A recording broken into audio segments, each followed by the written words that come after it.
This Pard is called the Night Stalker Mini for obvious reasons. It's tiny. But this night vision IR rifle scope is small on another important count. Its price of just $600. I reckon you'll struggle to find a good night vision scope that matches the price. Now, the Night Stalker Mini is one of a growing number of digital scopes that mimics the shape and style of a traditional rifle scope, eschewing that boxy style of the original digital ones.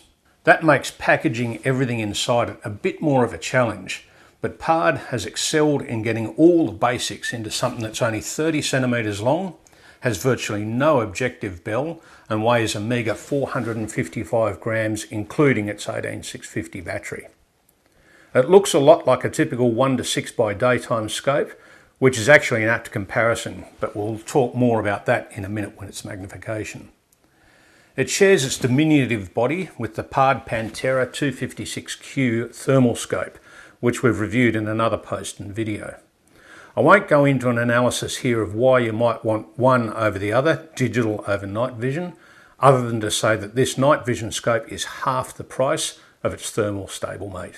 The Mini is actually better described as being a day-night scope because it can be used in the light and the dark, with its infrared sensor coming into play when the sun goes down and a regular sensor providing full colour images to you when the sun's up. So it's a versatile little thing. However, it's true that if you don't shoot at night, the nature of a digital scope means you're probably still better off just using a regular daytime optic, but why settle for that when this one lets you keep hunting at some of the best times for finding animals? Pard has fitted the Mini with a 2560 by 1440 pixel CMOS sensor, ensuring a high resolution image.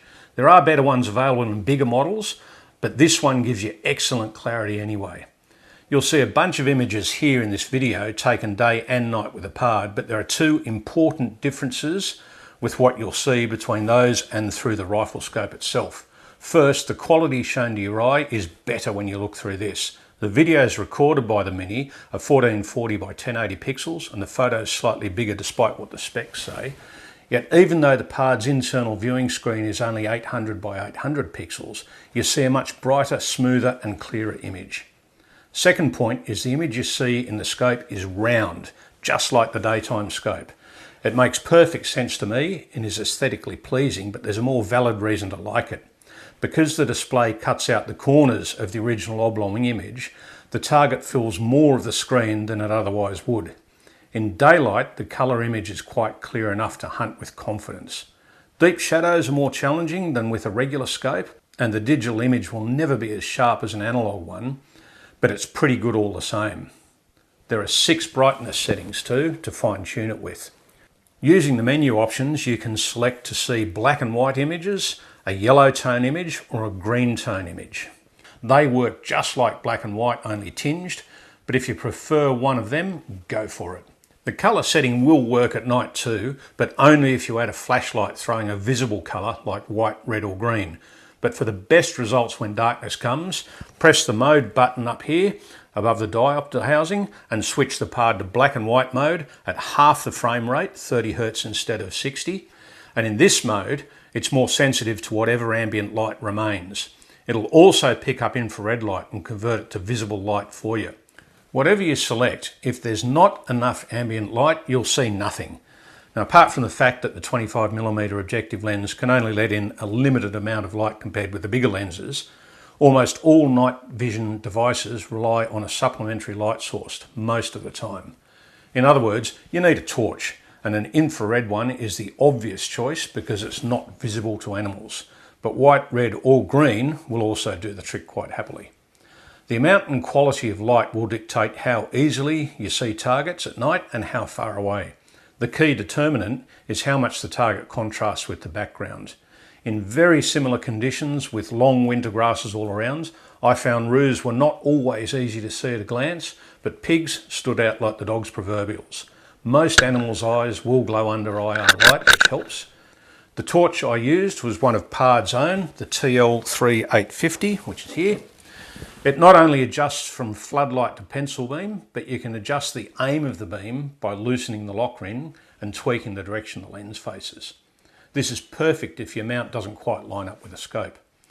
This particular TL3 shines light in the 850 nanometer wavelength, the one considered best for hunting because it's longer reach.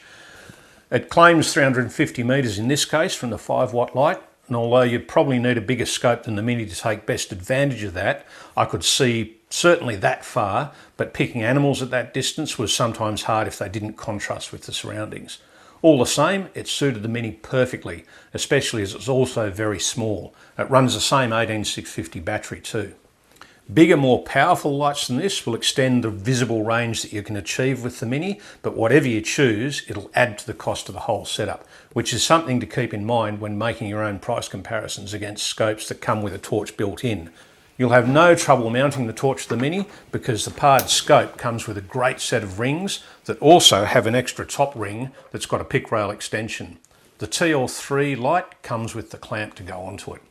The rings are excellent. They weigh just 56 grams each and clamp to the scope's 30mm tube using 4 screws with grip tape to add a secure hold. There's a recoil lug screwed into one of them. It can be removed if you're fitting it onto a flat-topped surface instead of a toothed rail like this. The 2 screw clamps are sprung for easy removal and attachment. They're high mounts, which won't suit every rifle, but they're certainly good. But back to the Night Stalker Mini itself. The top turret rotates to zoom in and out of your target. The scope's optical base magnification is 3 times when you look through it. The digital zoom will double that in 4 increments, going up to 3.8 times, 4.5, 5.2 and 6 times. There's an increase in pixelation over that range, but it's not too bad. Press the top turret and you open the menu. A quick press gives you the short menu with the basic items. A long press will open the full and comprehensive list of functions.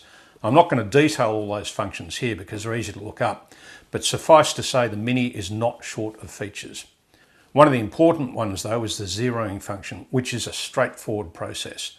You can set up 5 zero profiles to allow for different firearms or different loads of ammo. While you're at it, you can select one of 6 different reticles in any of 4 colours. The only thing the Mini doesn't really have is a ballistics program in it.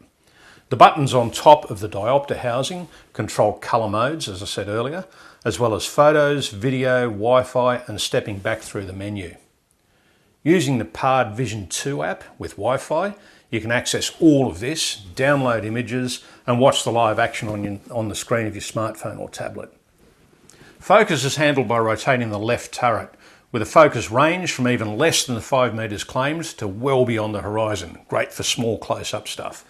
To get the screen to focus for your eye with the diopter, you can wind and wind and wind for miles.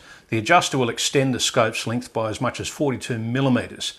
But if you're worried that that's going to eat into the very generous eye relief of 100mm, don't be. You can see this screen's picture clearly, even out at arm's length, and the eye relief figure represents the distance from the back of the eyepiece to your eye, whether or not you've wound it out 42mm. So here's a tip. Go and set this first before you mount it up on the bases so that you don't learn the hard way like I have. Now the Mini's 3.7 volt rechargeable battery lasted me a predictable 4 to 5 hours in the field, and if that wasn't enough, I'd just simply swap it for the spare I kept. One battery is supplied with the scope and it can be charged in the device or separately. If you want to capture photos and video, you'll need your own SD card, or micro SD card I should say, and there's no built-in memory. It does give you the option though of downloading the images from a card as well as through the Vision 2 app. Now all in all, this is a terrific little scope. In size and price, it very much resembles an entry-level product, but you can't complain about the performance, which is definitely not entry-level. It's so small it won't overwhelm a rimfire or air rifle, but I used it out in the paddocks on a centerfire, day and night, with great success. PARD has done really well to package so much day and night aiming ability into such a tiny little package.